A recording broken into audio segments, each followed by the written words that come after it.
Hello and welcome to the Cult Film Cafe podcast. I am today's host, Kenzie McLean, of course, always joined by the other host, Jonathan Gowdy. What's happening, everybody? And today's guest is Jordan Duff. Hello. So, as of course, the podcast is always about, we have a must-see 100 cult films poster, as we mentioned in the previous episode. And pretty much each episode will go into a specific one that will be chosen, usually by the guest, and will be broken down from should it be a cult film, or just a lot of different aspects of the film, really. But anyway, the first film we done was The Warriors, and then each episode after that will go a different one, always usually chosen by the guest. The first episode was split into 3 parts, so this one's just going to be one specific part, and every episode afterwards is now going to be one specific part. Now I've got that out of the way. Jordan, what movie did you choose for today's episode? I chose Fight Club. I want you to hit me as hard as you can. Why? How much can you know about yourself? You've never been in a fight. Wait, let me start earlier. Like many of you, I was stuck. No, you can't die from insomnia. I'd flip through catalogs and wonder, what kind of dining set defines me as a person? This is your life, and it's ending 1 minute at a time. I prayed for a different life. Soap. I make and I sell soap. And this is how I met Tyler Durden. Come on, hit me before I lose my nerve. Ow! You hit me in the ear! It was on the tip of everyone's tongue. Can I be next? We just gave it a name. Gentlemen, welcome to Fight Club. The first rule of Fight Club is you do not talk about Fight Club. After Fight Club, we all started seeing things differently. You're gonna have to keep me up all night. And she ruined everything. You're not into her, are you? No, God, not at all. We've all been raised on television to believe that one day we'd all be movie gods and rock stars, but we won't. He had a plan. To what purpose? In Tyler we trusted. I gotta take Fight Club up a notch. Each one of you has a homework assignment. You're gonna start a fight with a total stranger. That's not necessary. You're gonna lose. That hurt. You were looking for a way to change your life. You got it. I'm stopping this. It's already done, so shut up. What kind of sick game are you playing? Oh my God. Where is my mind? Where is mine? This is too much. In the end, you will thank me. Whoa! Whoa!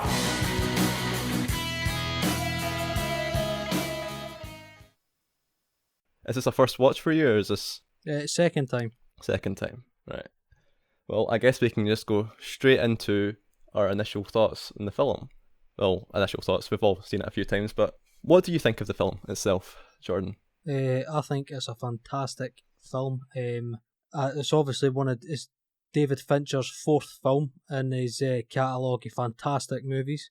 I think it's definitely up there, one of his strongest pieces of film. I like, when you go into Fight Club, when I watched it when I was a teenager, you think it's just a film about fighting, and it is, but there's so much more to it, I believe, and coming to it now, watching it as an adult, I see it differently, and I see it with a different eye, and I think it's more than just about fighting. I think it's about, it's obviously the film has a lot of messages about consumerism and toxic masculinity and stuff like that, so I've noticed all those things now, and it makes me realise it's such a perfect movie. What about you, Jonathan? What do you think? I mean, ever since I first watched Fight Club many years ago, it's always been a film that I've held in high regard. I've always been a big fan. David Fincher is probably my second favourite director of all time, only behind Christopher Nolan in terms of films that I like to watch. No, the film is fantastic, and yeah, like Jordan said, when you do watch it initially, the title can be quite deceiving, and obviously the way that the poster and stuff is set up, you expect it to be like 2 characters, and it is for the most part of the film. Obviously, there's a big twist, and when you realise that one of them isn't necessarily actual, like a real character. And it's just, I love films that have an interesting plot twist that kind of makes you think. I love movies that make you think and aren't just sort of simple narrative structure. But yeah, like David Fincher's this is his fourth feature length movie, but I would say, like, I mean, Alien 3 is one of those films where people, because it's a big franchise, I mean, I think that people aren't really that overwhelmed by it, but then he went on a run of films that are just spectacular, like Seven, The Game, then to Fight Club. He had a run in the sort of mid to late 90s that was just an incredible run of filmmaking. A massive fan, and obviously, like Jordan said, like when you initially watch it, you think the film's about one thing, and then you realise over multiple watches and as you get older that it's actually talking about more prevalent sort of themes within the film. And one of the big themes reading is the sort of the consumerism of Gen X. So obviously the Generation X and the value of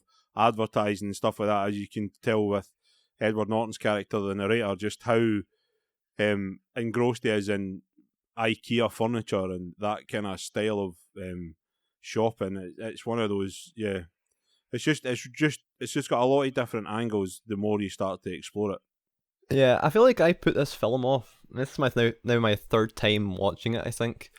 But when I first heard the title and I've seen in the DVD and stores and stuff like that, I always looked at it and I was like, this doesn't seem like a film called Fight Club. No, it didn't seem that interesting to me, because I was just picturing some sort of film that's just, well, as the title says, like a Fight Club. I don't think it was until I watched, there's a YouTube channel called Honest Trailers that does these improvised kind of trailers of what the film is and does it kind of comedically. It wasn't until I watched one of them for Fight Club and I realised, wow, this film's completely different from what I was actually expecting it to be. So I decided to give it a watch, and there's just not very, even still now, there's not many things like it. The film came out in 1999, and it's just, I don't know, I was always just taken back how different it was. Of my first watch of it, I really liked it, and I don't even know what I made of it at the time. I found the film crazy. I think at the time I already knew the ending of the film and the kind of plot twist, but it was still a huge ride for me. I just didn't see where the film was going next, and it does, like you've already both said, it explores so many different themes, which when first watched I probably didn't get. I think on my first watch I really just thought it was just this crazy film that just kept on going. But if it's a film you've not seen, it's one of those ones you should definitely watch, because it's a brilliant film. David Fincher, of course, makes amazing films, and like Jonathan said, his 90s films, bar Alien 3, that I don't know what that was, but his ones he's made on his own really have all been great. So would I say, a lot of people might even say that this film might be even his best film. I don't know about that, but it is definitely a film that is a must see. So many things now have taken inspiration from it as well. Yeah, I mean, the film's obviously based on the 1996 novel of the same name by Chuck Palahniuk, and that obviously there's some, obviously the film tries to stick to the novel as close as it can be. There is some things that have been changed. The big part is the ending is different in the book to the film, but a lot of that kind of stuff happens when you do adaptations and you're trying to make something for sort of the movie screen when it's coming from text. There is a lot of times where things maybe will be written differently, just obviously for dramatic effect and sort of maybe as a narrative sort of convention, or sort of for it the narrative to propel. But the thing about the story and the narrative is actually it discusses a lot of themes that people can relate to as well. A lot, if you look at the narrator Ed Norton's character at the start, I mean, he's experiencing a massive struggle with insomnia, which is something that I can relate to personally, and I understand that state of mind that you're in when you're in that perpetual cycle, and obviously it is something that does mess with your psyche a lot, if you're in that state for a long period of time.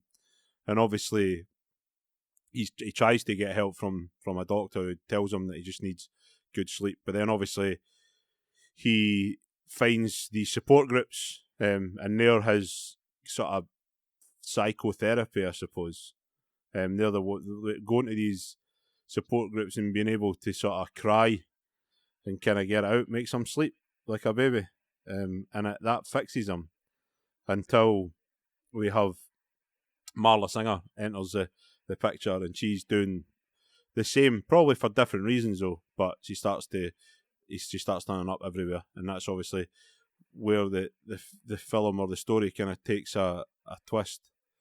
But no, like, it's a really, really strong film. Like Kenzie was saying, a lot of people will have this up there with probably being Fincher's best film. But throughout his career, he's done a lot of strong movies. So it's really hard for me to say definitively what one's the best. I'm a fan of I'm a fan of all his movies. I mean, some are much more stronger than others, but there is a lot of really strong films in there. I mean, Seven, The Game, Fight Club, Panic Room is a film that I believe doesn't get enough love for just how good it is when you factor it in from a movie making aspect. It's essentially a film, Panic Room, that takes place in one house, but yet it grips you for 2 hours. It's crazy. And then Zodiac's another one where a lot of people say that's his magnum opus, and it's a film that it's totally what he wanted to do. But then you get people that aren't really into that, and then fast forward a few years, we've got The Social Network, that's a fantastic film as well. So he's got a lot of strong films that have came out at different times, but at the right times. I would say that doing Fight Club in the late 90s, releasing it in 99, just at the turn of the millennium, was a perfect time for this film to come out. And then obviously Social Network, he done that. That was probably the perfect time for it to come out. So he's quite good at getting films out at the right time as well. Yeah. He's got a fantastic catalogue. He's got a fantastic catalogue, like you were saying. Panic Room, I completely agree. I don't think that gets enough love. Fantastic film. I've never seen The Game. I've never seen The Social Network, which is terrible. But I see what you mean about these films coming out at the right time. I think Fight Club is one of this same situation with Fight Club, as it came out at the turn of millennium, and it's got Brad Pitt, who was already massive at the time, Edward Norton, who was already massive at the time, Helen Bonham Carter was just coming up and getting big at the time as well. So, I mean, I think it's a fantastic film. Like you said, definitely probably my top 3 Fincher movies, and the cast he's got as well, superb. I'm not even sure what my top 3 David Fincher films would be.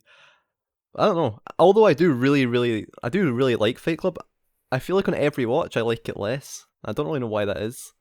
For me, if I had to choose a top 3 David Fincher films, it'd probably be something like The Game, then probably Gone Girl, and then probably The Social Network, because that film was much better than I expected. But yeah, Fight Club, don't get me wrong though, Fight Club's still a great film. And it came out in 1999, and still now I think it's still a very impactful film. What makes it what's now 20? Is it about 23 years old? Am I getting that right? Yeah. Yeah. I still think it's still as impactful as it was probably when it originally came out. But would you say, is there anything negative about the film you could pick out? Because I'm not too sure. I think it's one of those films that's really strong, and I don't know if I could just. Is there anything? I don't know what the negative points would be exactly. But are you talking from like a sort of viewing aspect, or are you talking about things that it discusses? Because this movie's definitely made for a specific target audience. Yes. There's obviously like other people that'll enjoy the film, but I mean, there's probably things in it that people will complain about, but then if you're going to complain about it, you're probably not the target audience for the film. In terms of technical stuff about the movie, I think this film is an incredible piece of work. I mean, the editing's great, directing's great, casting's great, sounds great, songs are great. It's probably one of the sort of best uses in my mind of like a popular, like a song that's known in pop culture at the end of the movie. That fits it spectacularly well when that comes in. I think this. I would never ever say that the film is completely flawless, but it's quite hard for me to try and pick out flaws. I mean, I think there'll be people that will go, oh, the overuse of violence. I mean, there's a lot of graphic violence and sort of stuff like that. You know, you're getting to see people get cut open and bloodied and stuff. I mean, the scene with Jared Leto's character is Angel Face, I think his character's called, Yeah. I think. So he obviously gets his face mashed in. And then the next time you see him, it's like Sloth for the Goonies. But I never remembered that. But see watching it again with a more critical eye to come on and talk about it. When I seen him, I was like, wow, like that's just completely changed. I didn't even know Jared Leto was in the film. Yeah, he's the blonde boy, the bleached blonde man. Yeah, I only noticed at the time because the first time I was watching it told me, and I was like, oh, I didn't even realise that was him. Yeah. Yeah. I'm happy all day long to see Jared Leto getting punched like that. Not a massive Jared Leto fan. Neither am I. There's a couple of folk that prop up though in Fight Club. One of the one I noticed the most. So the guy that plays a mechanic, and he sprays it's like a priest with a hose. Yes. Do you remember that? And then they start fighting. So the guy that sprays him, I don't know his name, but he's one of the main detectives in Mindhunter.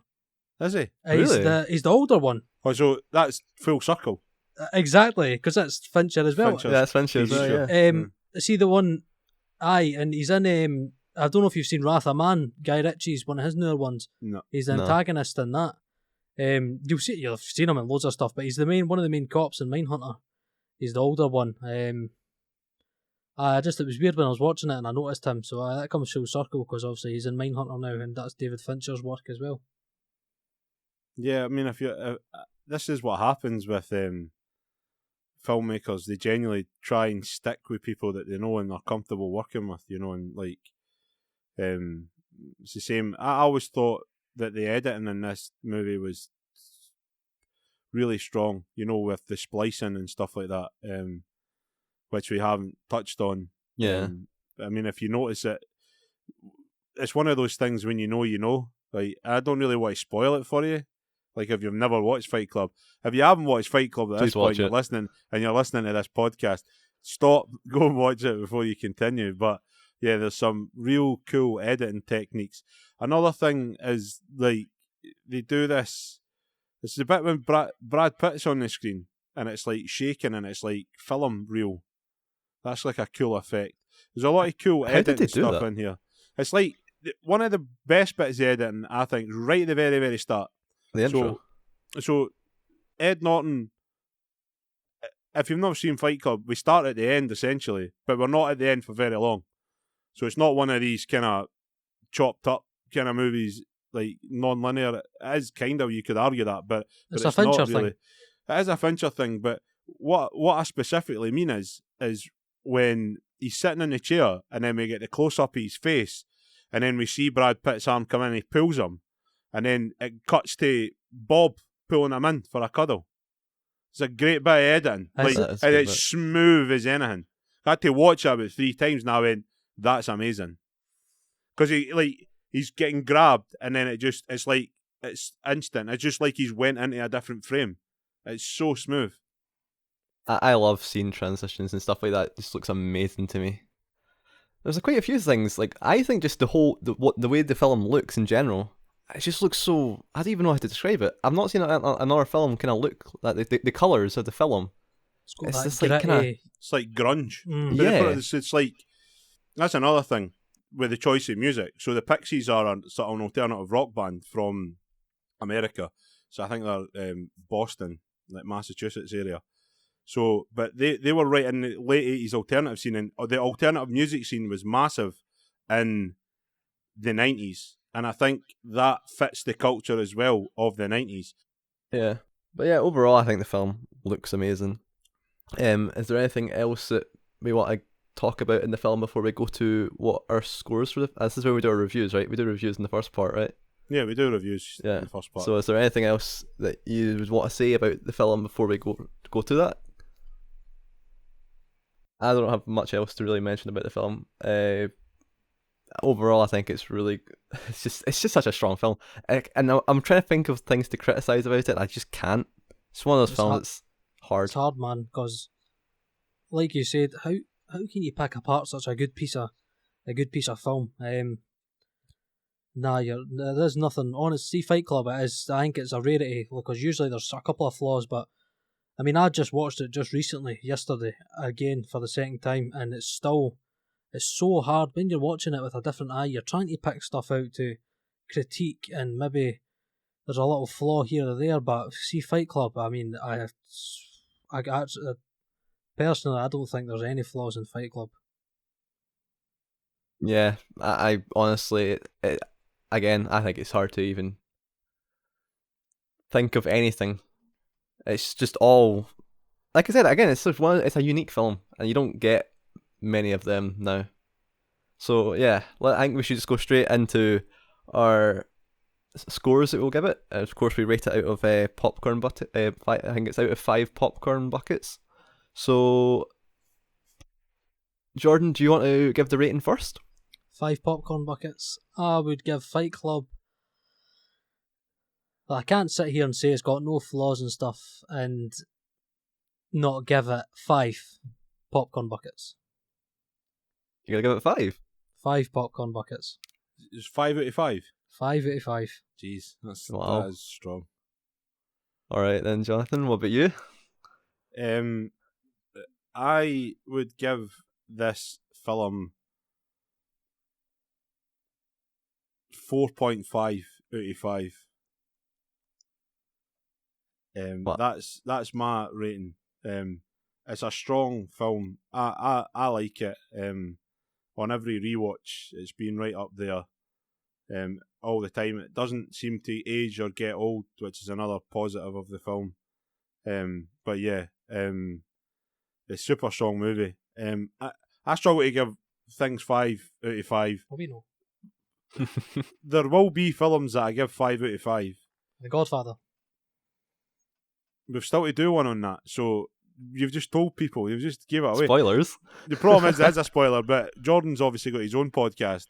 If you want to check that out, it's FMG TV. But we, on his episode, we done The Godfather in the very first episode, and we gave ratings on that, and lo and behold, gave The Godfather 5 out of 5. But that's basic. It's one of the best films in cinema history.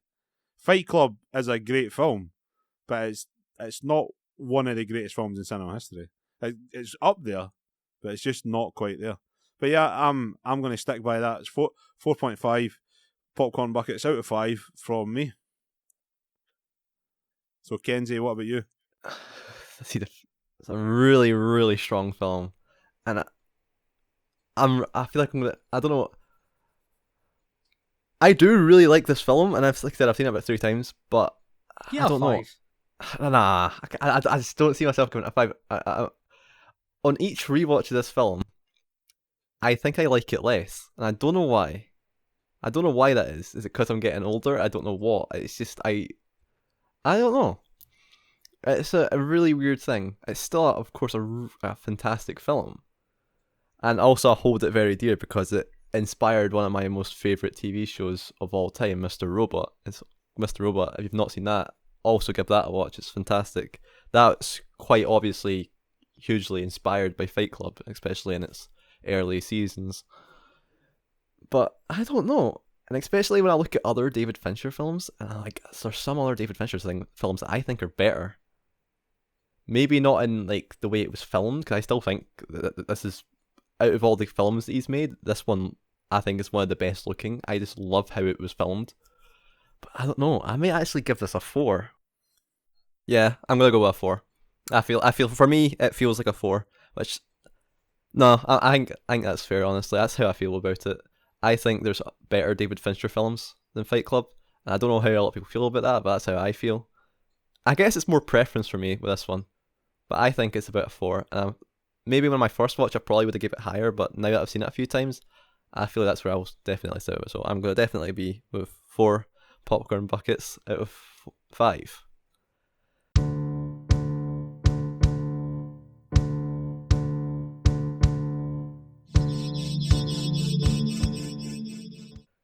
Well, that is our scores out of the way. This is the point where we did end the first episode, the first part of the first episode. But like I said, we're not doing that anymore. So now we are going to go straight into breaking it down as a cult film. And of course, as we discussed in the last episode, as we ended up coming up with 8 rules to break down to help us figure out if it should be classed as a cult film or not.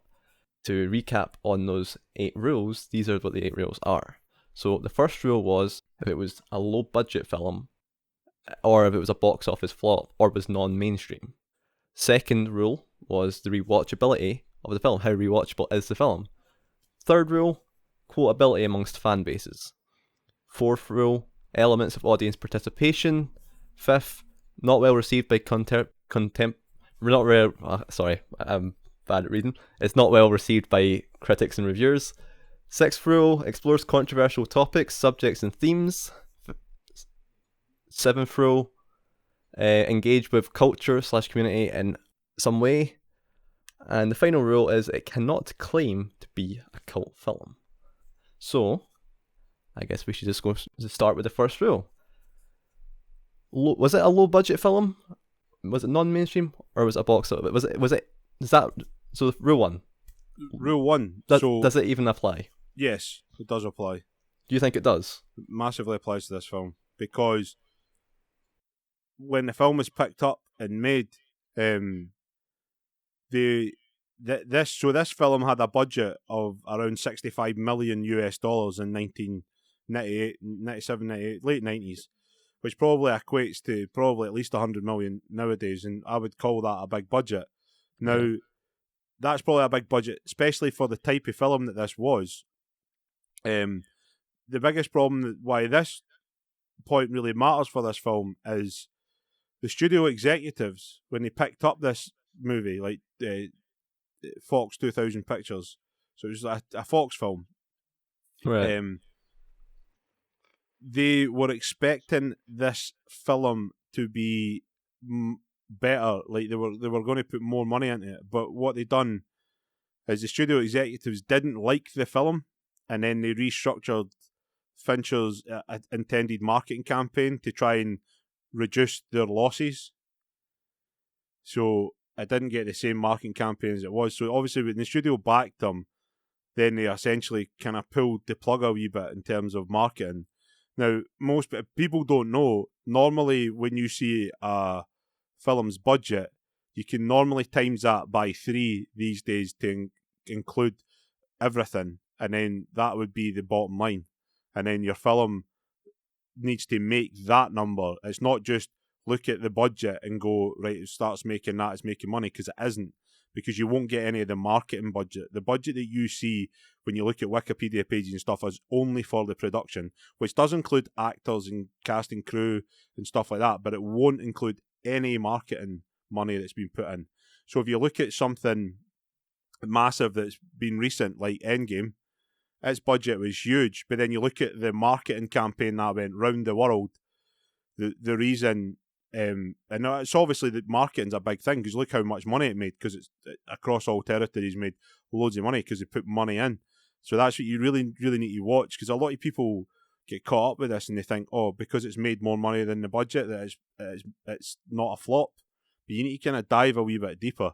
So this film, on a $65 million budget, grossed $101 million, which to me is not enough money for a movie that had a budget like that, and was anticipated to be bigger, but then obviously because of the studio's decisions to do that, so it didn't meet the studio's expectations at the box office, and obviously that's the biggest thing. So I would say that this does meet this criteria. It's not necessarily low budget, but I would call this a box office flop, definitely. Yeah. Oh, sorry. Go ahead. Like you said, so it was on a what, about 65 million budget, grossed 100 million worldwide. In the US box office, I mean, it only made 37 million, which Wow. it actually bombed at the US box office, and then obviously it made it 100 million worldwide. But like, which was really surprising to me when I found out that information. And when you talk about now about the marketing campaign, Edward Norton himself has even came out and said that he believed the film's failure at the box office was due to 20th Century Fox's marketing strategy, and that he said the problem that he had with it is it was marketed. It wasn't marketed funny. When he thinks that it was, it had a lot of comedy elements in it as well, but it wasn't marketed like that at all. Yeah, it's true. On my watch, but I found it quite funny, which I didn't really remember that. But yeah, I think that's something that should have been shown somewhere in the marketing, which I think is very odd. I think it's something like, I'm pretty sure if you want a film to be kind of seen as being a success in the box office, it needs to make about double its budget, I'm pretty sure.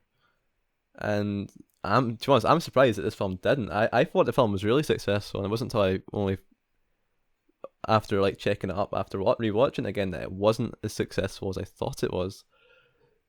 It still made a lot of money and it still had a big budget, but it didn't make it. It didn't. Yeah, I don't know if flop's the right word, but it definitely wasn't a success. A lukewarm success. What was that? Sorry. A lukewarm success. A lukewarm. Yeah, it's. I will have to kind of agree with Jonathan. I think it does kind of tick it on this one, but only just, because it still was. It wasn't. I wouldn't say it was a flop. It was just not quite. It just wasn't quite there. But how would you feel? Do you agree with that, Jordan? Would you? Well, I think this definitely ticks a box. I mean, definitely. 100 million worldwide, and on a 63 million budget. I mean, like you said, it still, made some profit, but I think that's a terrible figure to be coming back off a 63 million budget. But I think you need to look by it. I mean, you don't really know how much money they put into marketing. If they've spent 30 million, it's really not made any money. You've also got to remember that out of these figures, so the cast and crew's in it, but what about the executives that work for that company? Their salaries aren't taken into account, and that company has to be profitable when they make movies to pay these big executives. You always need to work it back from a business sense. And like Kenzie said, I said 3 times their budget, he's saying twice. It does say, the rule of thumb is it has to make it at least 3 times, but it is more likely to be 3 or 4 times currently. How much? Like, I'm just looking at an article, and that's what it sits at. I've always thought it was 3 times, but I think when films make double their budget, that they've probably at least broke even and probably made a small profit. The problem with this, though, is so Brad Pitt got paid an astronomical amount of money for this movie, considering the budget. So the budget was 65 million. Brad Pitt's salary was 17.5 million for this movie. And really? we don't know. So his salary's just under a third of the whole budget, right? Now, and if you add Edward Norton, which is really the problem with this is Pitt was a big star. This is going to sound really weird. Edward Norton got paid 2.5 million, and he's in the movie for more. It's the main character. He's the main character. So that's 20 million of the budget, and it's 2 actors. So that's about a third of the budget. But you probably won't know what percentage they might have argued on top, because I know that some actors have this deal where they'll argue for a percentage of gross as well. So Brad Pitt could have had a couple of percent, and then when you factor that in, then they're losing more money. I mean, I think nowadays it's becoming the way that actors work now is either a set fee and only a set fee, or no set fee and they take a percentage of box office. Big risk, but then if you're passionate about the project, you're probably more likely to do that. I think the biggest one for me in terms of actors, directors do it more frequently, where they forgo their salary and they'll take a cut of box office. But Leonardo DiCaprio famously done it for Inception and forgo these. He was making about 25 million a film at that time, but he said he didn't want it and he took percentage, but then ended up getting paid, because Inception was successful, ended up getting paid about 40 to 50 million for the movie. So he made pretty much nearly double what he would normally make. And if you factor that into potentially what Brad Pitt might have been able to argue with this, it is a flop. It is a financial flop, this film. I just don't think that this movie made any money in the box office. Now, that's all I'm going to say is the box office. The biggest financial success for this movie was it became a massive commercial success in home video. So the DVD VHS market was booming for this movie. So if you factor that in, which we aren't, because it's only about box office flop, so if you could factor that in, then you might have an argument. But we're genuinely just talking about low budget or box office flop. That's the first bullet point. And this really does tick it strongly for me. I agree massively that this was a flop. It didn't make enough money. Considering when you look at the stars that were in it, obviously what it was talking about and themes and stuff like that might not necessarily be what general audiences want to hear. But yes, I don't think that this made anywhere near enough money to be considered commercially successful. Yeah, I think I'm going to have to agree with you on that. I think you were pretty convincing with what you just said there, yeah. For me, it's a tick then as well. I think it will. So, I think we're all agreeing that Rule 1, it does tick the criteria. So next on to Rule 2, the rewatchability. I think it's an easy one. I think it's definitely just, I've seen it 3 times.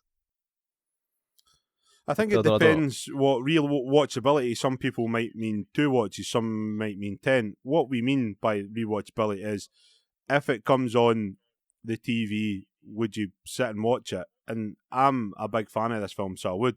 And I would go out my way to watch this film if I was in the mood for it. But I would say the reason it's rewatchable, in my opinion, is it's all the things that you miss on first viewing. Yeah. To me, that's what I like about rewatchability, when you can watch a film multiple times and keep getting more and more and more things out of it. And that's great to me. Some people's rewatchability will be, I just want to stick it on and it's like a popcorn muncher and I can just disappear for a couple of hours. But I'm not like that. My brain works analytically. I want to get something. And I like dissecting movies more and more the more I watch them. Yeah, I mean, I think it's weird because I don't think I feel like with this film, it's not the type of films I feel like you got to be in the mood for it. It's not one of those. I don't know if it was on TV. I'm not so sure if I would just watch it. I really feel like, I feel like watching it now.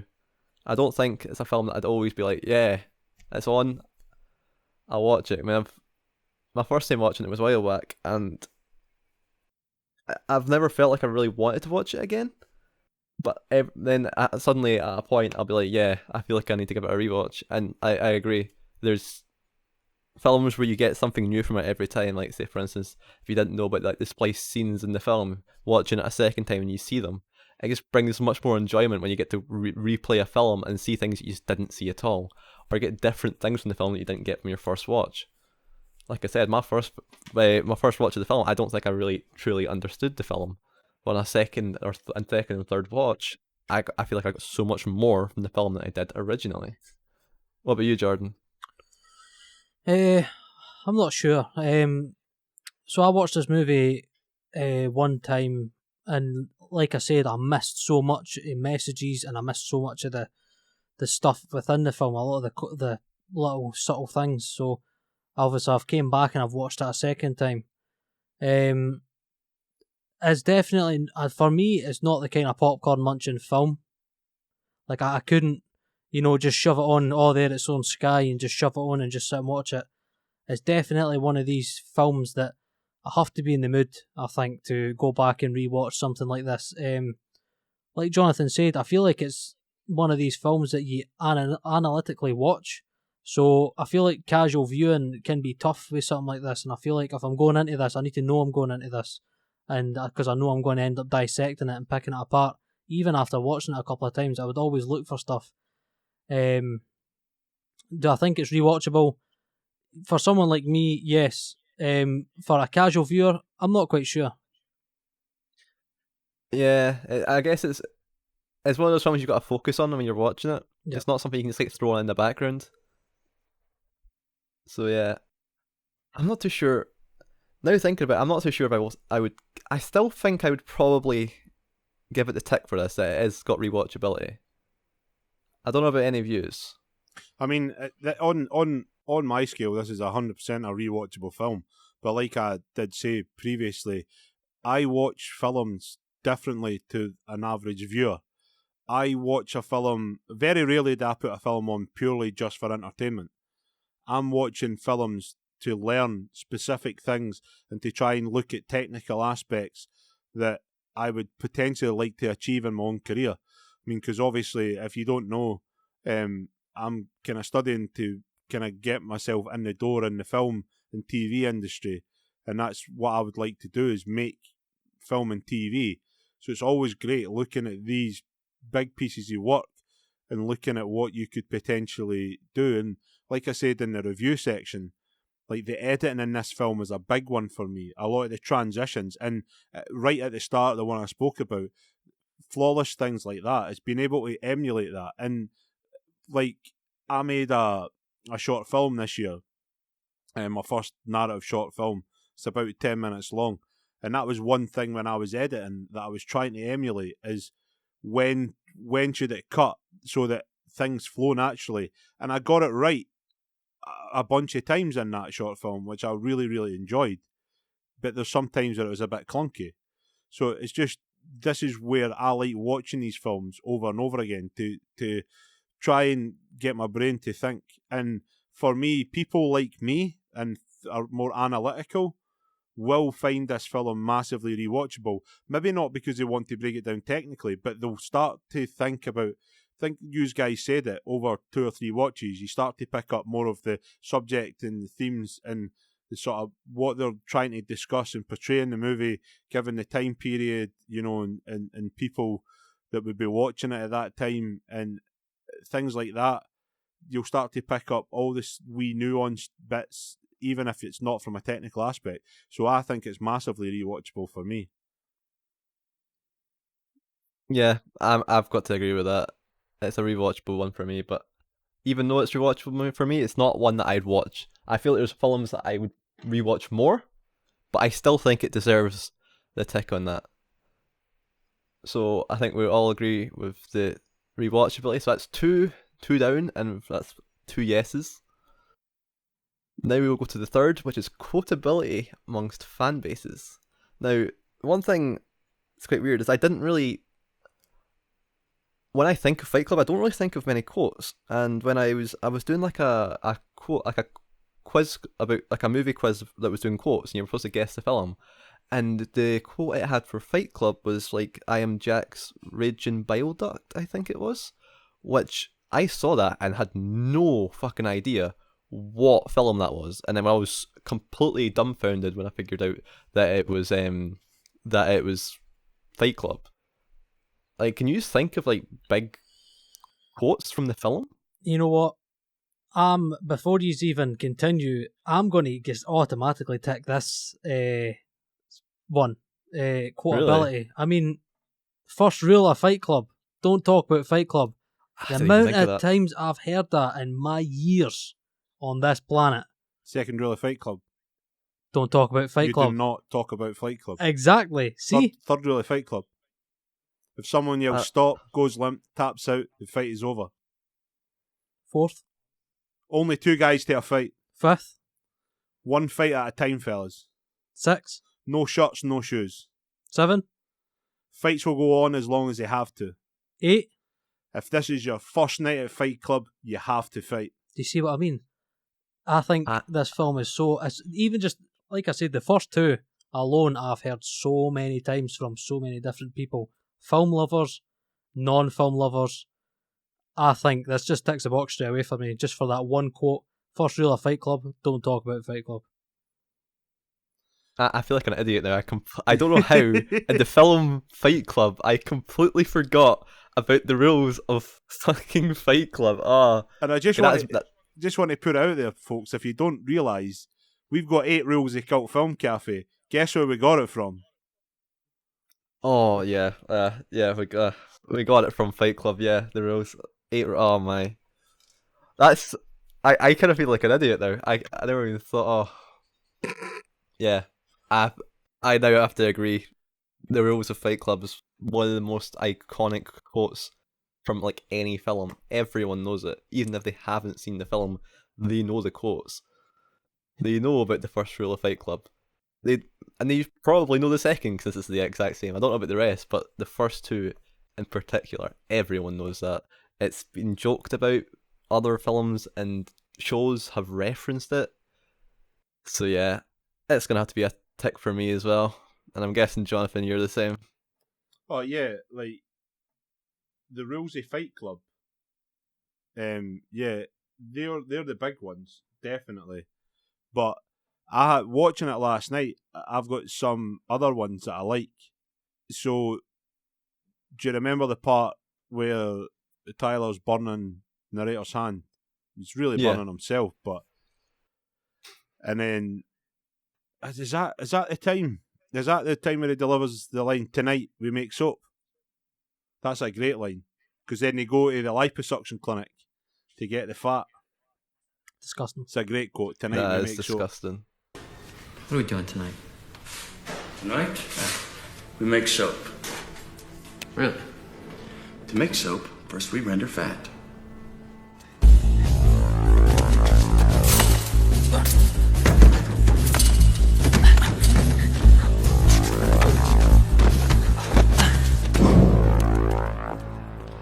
The salt balance has to be just right, so the best fat for making soap comes from humans. Wait, what is this place? A liposuction clinic. There's a couple other ones. If I had a tumour, I'd name it Marla. At the end, when he's talking to Marla, you met me at a very strange time in my life. I think that's maybe the last thing that he says, but there is a lot of that's maybe not as quotable off the bat when you think about it, but the more you talk about the film, you'll pick up parts of the movie and go, yep. I've got a question. I mentioned that I am Jack's Raging Bile Duck, but he says that a lot. He says things like "I am Jack's" and then says something. Hey man, what are you reading? Listen to this. It's an article written by an organ in the first person. I am Jack's medulla oblongata. Without me, Jack could not regulate his heart rate, blood pressure, or breathing. There's a whole series of these. I am Jill's nipple. I am Jack's colon. Yeah, I get cancer. I kill Jack. What is that about? I never understood that. Because the narrator's name is Jack. What? That's his actual name. I didn't know that. They don't drop it in the movie. Like I know, like I can hear Kenzie. I'm sure. Do they? See on IMDb, he's literally just narrator. He's called the narrator, yeah. No, he is called narrator in that side of it. So but the do credits they name and drop stuff, him in the film? I think they do. I know, obviously in the novel he's called Jack. I know that. Does he not? The fuck? I was just thinking about the end of the film when he's talking to Marla. I don't know if he says his name there. But then there's some other ones, yeah. So I'm Jack's colon. I get cancer. I kill Jack. He says a lot of things starting with I'm Jack's, but yeah, throughout the film, and that's the reason why. Now, yeah, I think we're all in agreement here that quotability is an easy one as well. The more that we've just talked about it. Yeah, I agree. So I think we can easily move on to the next rule, which is elements of audience participation. Now, I'm not too sure about this one. Yeah, I mean, if you've listened to the first episode on the Warriors, this one was a bit of a weird one for that as well, but we kind of tried to look at that from an angle. Now, I'm not going to say that this is probably a no from me, but one of the sort of criticisms of this film was they thought that copycats were going to start emerging. So, like, fight gangs, like there's fight clubs, which,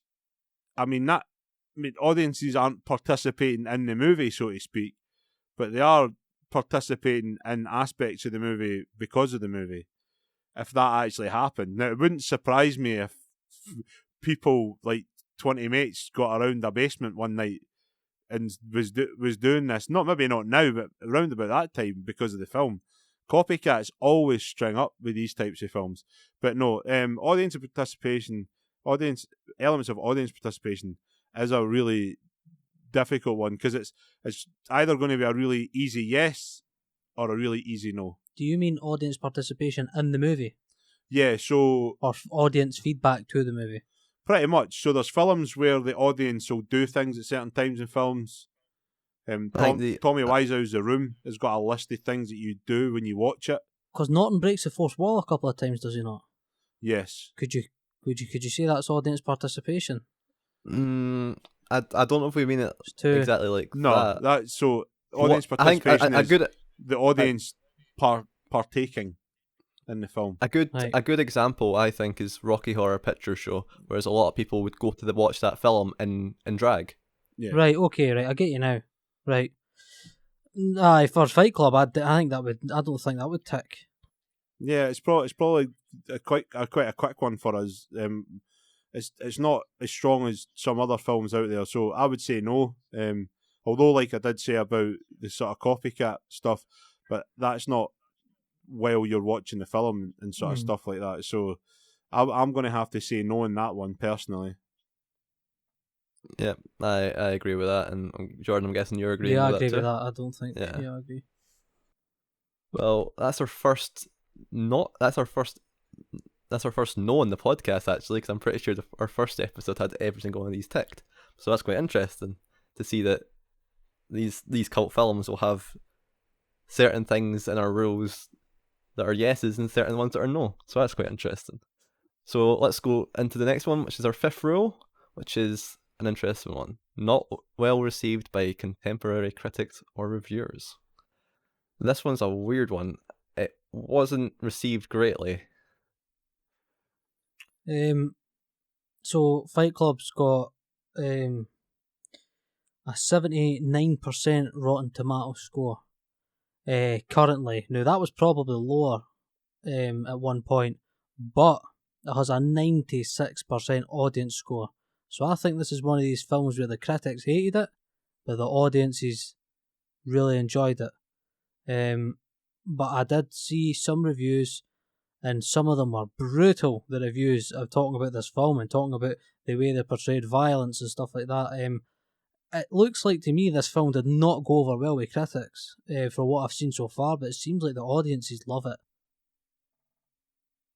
I think it's one of those films that over time a lot of people have changed on it as well. I'm just looking at the reviews like for Rotten Tomatoes, IMDb, and Metacritic. Metacritic's sitting at a 66% right now. Yep. That is shocking. I'm surprised that's still that low. That's almost average. That's like above average pretty much. We'll get into a bit higher than that, but I'm just so shocked about that. But yeah, I think at the time reviewers were quite harsh on the film, which seems to happen a lot with a lot of different films that are now deemed as cult. I think it's such a surprise, because I feel like if this film came out now, it'd probably be like super successful. But I don't know if films like this would come out now, but I think it's one of those things where at the time, now this is where this rule has to be at the time. Now, upon release, this was received polarizing reactions from critics, but a majority of them were negative to kind of average. Nobody went out and was like one of the best films ever, or there was a lot of praise for some aspects of the film. You've got people praising like Fincher's direction, the editing of the movie, which I've touched on a couple of times because I think it's an actual phenomenal part of the movie. But then when you delve deeper, you have to review the film as an overall package. Now I think that's where it's got aspects of the technical side of filmmaking where people praise forever, but it's one of those films that because it was kind of panned initially, it's been retroactively reviewed again because it got that boost in the home media and became a cult sort of classic, so to speak. So they reviewed it sort of 10 years on, and after that, contemporary reviewers now have got a different viewpoint on the film, and it's got more highly regarded in the world of like movie critics now than it was at the time. Yeah. So I think this is a tick. Yeah, this is another one that's quite simple. You know, if you read a bit about the film, you understand that wasn't really sort of looked at in the most favourable light. And then over time, I think it's one of these where you see newer critics coming in are looking at it again, or they're reviewing it over time, and they're like, right, maybe we should look at that differently, and that's when things start to change. Not being received well, I would say that's a tick. And I think we're all agreeing on that. Yep. So that's 4 out of 8 so far, which is doing quite well for the getting on the cult film list. So next up, we are going to the 6th rule. The 6th rule of Cult Film Club, which is explores controversial topics, subjects, and themes. Which again, that's another easy one, isn't it? Yeah, It's a definite yes. Yeah. Like I said at the start of the podcast, it explores toxic masculinity. Well, me and Jonathan were talking about this on the way here. It is the most masculine film you'll ever see. It's definitely one of them. No, it definitely is, and this film explores, like, you know, this Tyler or Jack. You know, he's got, like you said, he's got insomnia, he's got all these mental problems. It explores the issues, it explores toxic masculinity, like I said before. It explores consumerism, how we are, you know, as human beings are spending money, and, you know, you can't take anything with you, and you're just becoming another quote from Tyler, you're paying for stuff that then owns you, and he's right. That's exactly what we are. We are consumers to all this rubbish. And I think that Fight Club does a massive, like a good job. Sorry, it does a good job exploring these themes and messages. And yeah, definitely massive tick for that point. Yeah, I mean, I get why people think about the sort of masculinity that they're talking about. It's toxic masculinity, but it's more, they're looking at modern masculinity. It's like, obviously, the how modern society emasculates men. This is one of the things, by forcing them to live consumeristic lives centred around shopping, clothing, and physical beauty. That was something that was quite prevalent in the 90s, because men started to change the way that, like, they started to think about their appearance way more, and that's what only got kind of worse as went on from there. Like, I think young people these days are probably worse than what they were in the 90s, but it was one of those things that was definitely spoken about in it, and obviously consumerism is a big part. I mean, the influence of modern advertising on people, it was everywhere. Advertising became a massive, massive thing. I mean, you just have to see, that's another great shot in the film where, when he's looking at the IKEA catalogue, he starts to talk about things and they just pop up in his flat. That's really cool. Yeah. I really like Great that. editing. It's just great editing. It's just another nod to the edit there. It also deals with other, maybe not so prevalent themes, like death, pain, and the real. It's like real life stuff. Like, I can totally relate to the narrator's character, and it is conveying this kind of real world. Look at all these people that have got things wrong with them. Yeah, I think this film just has a lot of them. It's like it does them almost one at a time. It goes from like kind of the masculinity to like consumerism, and it becomes by the end of it, it's like kind of anti-society. It's like, it's really weird.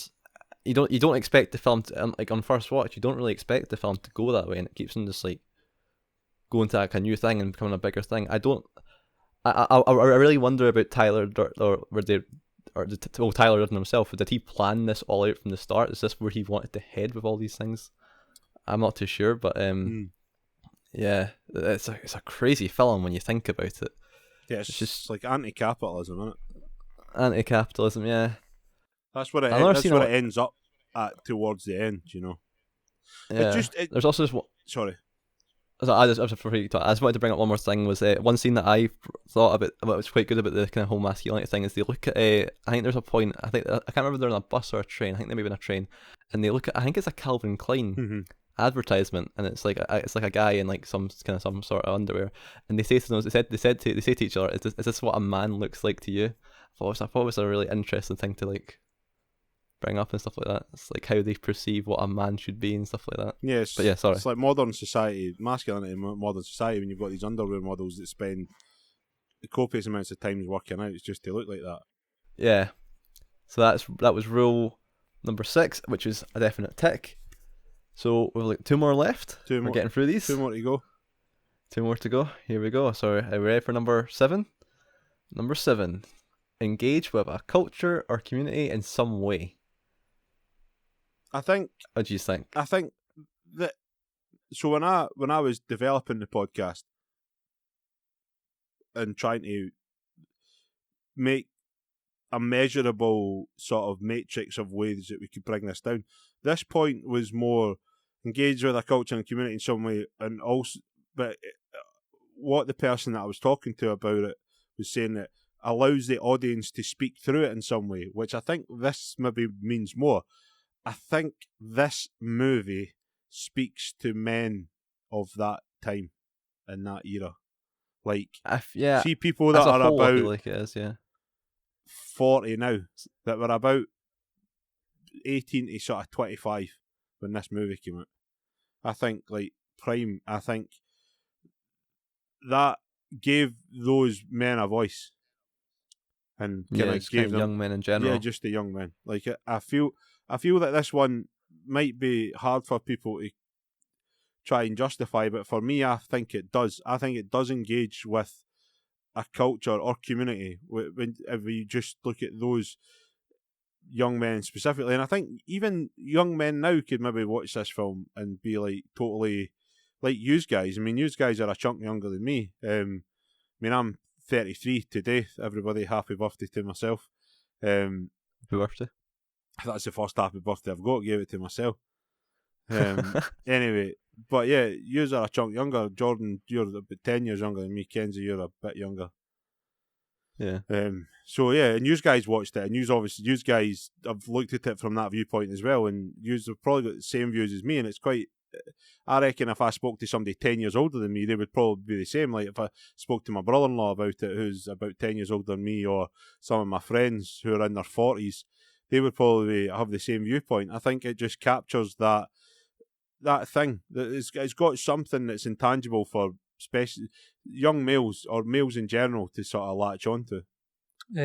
I completely agree. I don't want to start getting into like the gender stuff, but I've never had a female or come to me and recommend Fight Club, but I couldn't count on my hands and feet how many times a young man, obviously the same age as me when I was a teenager, late teens, coming into my 20s, the amount of men that say to me, have you seen Fight Club? Have you ever watched Fight Club? And stuff like that. This film's had a massive impact, I think, on young men, especially like young men, young adults, people blossoming, if you say. And I definitely believe it's targeted at a very specific community here. And I couldn't agree more with what you just said. I definitely think this film is a massive inspiration for males that were either, 18, 19 at the time, and even young males now that are watching it and just discovering it. Like I said, the amount of males that have come to me and said, have you watched Fight Club? You should watch Fight Club. Yeah. I think, like, this is the biggest rule, I think, for Fight Club and certain other films like Fight Club that appealing to like a community. This is one of the kind of cult films that does it hugely Like, it's its main kind of thing about it. What's made it so keep its like following is because how much it engages with with a lot of like young men and stuff like that. So I think this one is that's never like it's like a huge tick for this one, just because I think this is out of all the rules, this is the one that I would definitely think is 100% true about this film. I wonder if as this film gets older, if it still will appeal to like young men as much as it continues. Like, let's say like 10 years from now, or maybe 20 years from now, the new younger generations, I wonder if they will get the same impact from it as everyone else does. I think that's the most interesting thing for the film, for me, is anyway. But yeah, I think we can all agree again, this one's an easy tick. Easy tick. So, Yeah. Easy tick. So, we're on to the final rule, which this one's a very easy one. Like I said, this rule is mainly for, I think, newer films nowadays. The final rule is that it can't claim to be a cult film from the get-go, which this film never did. I mean, to start with, it seemed like it was trying to be it was kind of a big. It was meant to be a big film. I feel like I don't think they were even trying in any way for it to be trying to get the reputation it did get of being a cult film. I really agree. I don't think that this film was targeting that audience. I think the studio really wanted it to be a success and make loads of money, but I think when they started to see and get worried about it, they started to sort of pull the money out, and then that's probably ended up meaning it didn't make any money, realistically, when you think about how much money it made in terms of the budget. And then obviously the secondary market is where it boomed, and then it just kind of snowballed from there to becoming this sort of cultural sort of film for the ages. I completely agree. I think Fight Club was not intended to be a cult film from the get-go. It was never marketed that way. It was never made that way. This film was made to make money. It was coming, like you said, it's coming off the back of a critically acclaimed novel. This film was coming to make big bucks, and it had big stars to draw in the butts to seats, to make those big bucks in the box office, and it never hit the mark. So, like this point is number 8. Yeah, massive tick, huge tick. Yeah, like I said before, I feel like this rule only is because some people try and make cult films sometimes now seen as a genre. I think some films nowadays are trying to get made to be like a cult film or get to that thing, but a film from 1999, I think any films before the 2000s would never have tried this. I know this is just 99, but this film was quite clearly going to try to be a big film, big budget. Well, it was a big budget film, big stars, like Jordan said. So yeah, that one is an easy one to round off, and it's an easy tick. So we've finally got through all 8 rules of the Cult Film Club.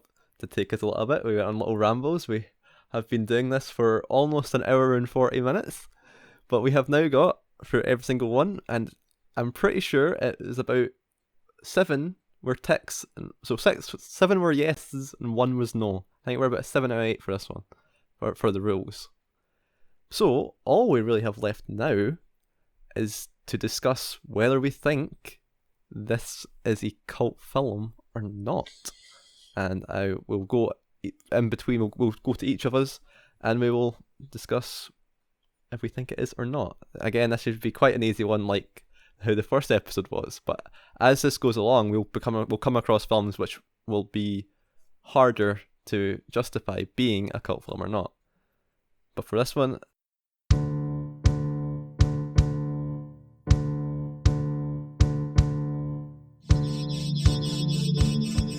let's just go straight to Jordan first. What do you think? Do you think this film is a cult film or not, or should be seen as one? Fight Club. So, what I think is David Fincher's 4th film. He had obviously by this point already cemented his place in the game as one of the best directors. The film was made to not flop, and it flopped at the box office. It has done amazing, like you said, at videos, DVDs, way after. It has massive quotability. It has, like, with some audiences, you could say it has a massive, like we said earlier, rewatchability. I think Fight Club is 100% a cult film. Okay, Jonathan, what about you? Yeah, this is a really easy one for me. I think based on the points we discuss in the podcast, it hit 7 out of 8. Really strongly hit 7 out of 8. And I can't not say, I have to say that this is probably one of the sort of modern cult classics, because, I mean, cult for a lot of people is maybe older cinema, but obviously this film's about just over 20 years old, so I would call it it's a cult classic, but it's kind of more on the sort of modern side, but it's going to be a cult classic forever. And I think that's what happens with cult movies, is once they get cult status, they live on forever. And this movie's going to be watched for years and years and years to come. Yeah, I mean, I can't say anything other than I would massively put this in a list of cult films for people to watch if those were the type of movies that they were looking at to have a watch at and see how they felt about it, and about cult films. Because I feel as though some movies are trying to get the cult angle, and that they're the movies that don't get it right. But this one does everything. Everything's just happened sort of organically for it in this sort of terms of becoming cult. You know, and we break it down from all these elements. But yeah, based on the discussion we've had, it massively is deemed a cult film in my book. Yeah, well, I'm gonna have to completely agree as well. It's easily seen as but the thing is, there's some films that are cult films, and there's some films that are cult classics. I feel like this is definitely a cult classic, because I think there's a lot of cult films that they're definitely cult films, but there's some of them you wouldn't call them you wouldn't give them classics. Like there's some on the list on the list that we've got on the poster that would definitely be seen as cult, but they're just not like. You would never use the word classic in it as well. It'd be really weird. But this one definitely is. It's one of those. It's a huge film, and it's kind of weird because you think films that are well known shouldn't be cult films in a way, certainly, but that's not true. They definitely. It really depends on it. It's not just all about the popularity of the film itself. It's so many different things that come together to make it become as it did. It's a must-watch cult classic. I don't think there's much else I can really say about it than that. Well, that's us all said that we all feel like this movie does meet enough of the points of the 8 rules, enough of the 8 rules to be deemed a cult film here on the podcast. Now, we just do a quick placement of where we would put the film in the top 100 cult movies in our mind. So because it's based on a 100 must-see cult poster, after the first episode, we started to put them sort of where we think they would maybe fall within a top 100 cult movies, not based on the movies on the poster, but based on where we would put it in our top 100 if we were to pick 100 cult movies. Where would Fight Club be for us? Now, Jordan, as a guest, I'll let you go first. I would put Fight Club bang smack number 80. Wow. 80. Yeah. Wow. Yeah. There you go. He's got a firm answer there. 80. You know, Wow. when I glance at that poster, there is so much more. Yes, it's a cult film, but there's so much other, films that I would put before Fight Club.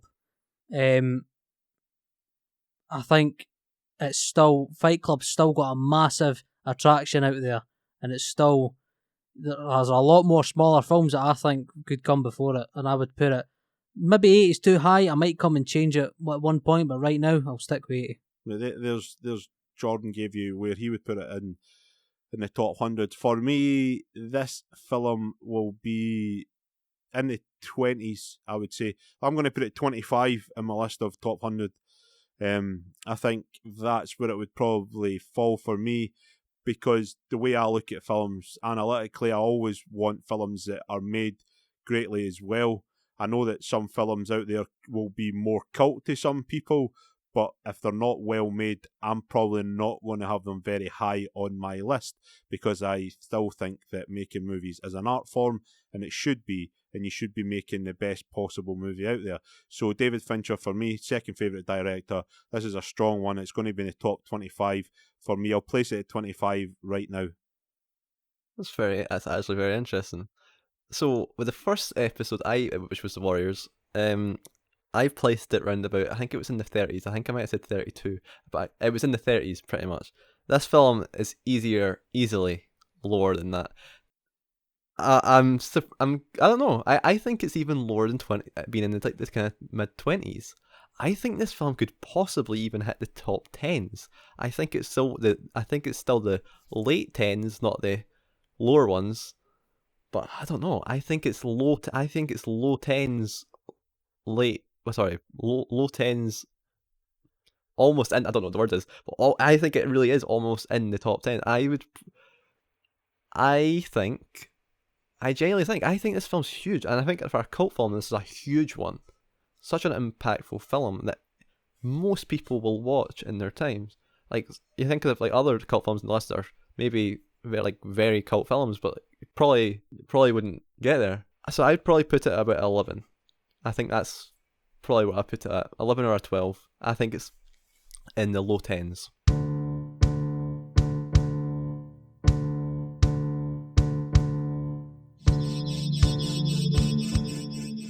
Well, that's about everything for this episode of the podcast. Jordan, thank you for being a great guest for this episode. Thank you for having me, lads. Is there anything you'd like to plug? Oh, I would actually like to plug my own podcast where Jonathan is the co-host. FMG TV Podcast. You can find it on Anchor, Spotify, and YouTube. For more details, look up Highlander J across all platforms. That's Highlander with a 1 _J. And you'll be able to find the podcast there and all my promotional stuff for the podcast. That's it. If you didn't catch that, we'll make it easy for you. We'll link them in the description of our podcast, so that you can click and go straight to Jordan's podcast and his socials. We'll get them up there for him, and obviously check out his podcast, FMG TV. It's a great podcast. The latest episode we just done a wee TV one. Spoke about Obi-Wan and Breaking Bad, and we had fun. It was good talking about those programs. Now, as you know, you can get in touch with the podcast, our podcast, Cult Film Cafe, at Cult Film Cafe on Instagram, and you can find us on YouTube using the same name. And if you want to find out anything that I've been up to personally, you can find me on Instagram at 081331 Productions on Instagram. But like I said, we'll link everybody's socials in the bio of the episode, and you can just get there nice and easy. And that's all I have to say, and I'll hand it back over to Kenzie, who will wrap up the show for us. Yep, if you want to get to my Instagram, it's Doge_dogs. Again, that will also be in the description of our podcast. We also do have. Did we mention the podcast email? We mentioned that, right? Oh no, we didn't. No, we didn't. You can say that, so you can send us emails. Yeah, you can say that. Is it? Okay, I'm trying to remember what it is. It's cultfilmpodcast@gmail.com. It's the cultfilmpodcast@gmail.com.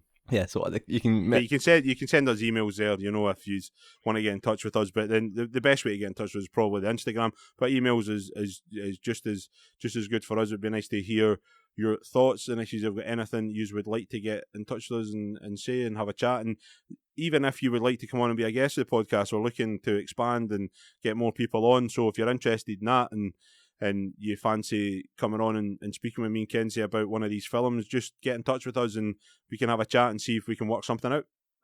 All right, well, I think that is everything covered. So again, one last time I'll say, please go out and watch Fight Club. And if you're really not going to watch it, well, thanks for sticking around to the end of this podcast anyway.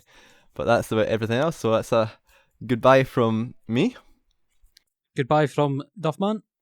And it's a goodbye from Jonathan, and pod out, everybody. Podcast out. Thank you much for watching.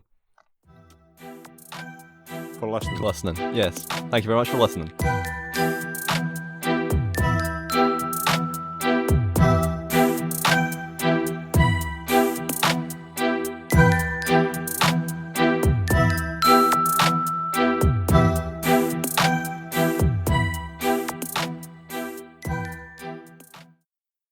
Thank you very much for watching our audio.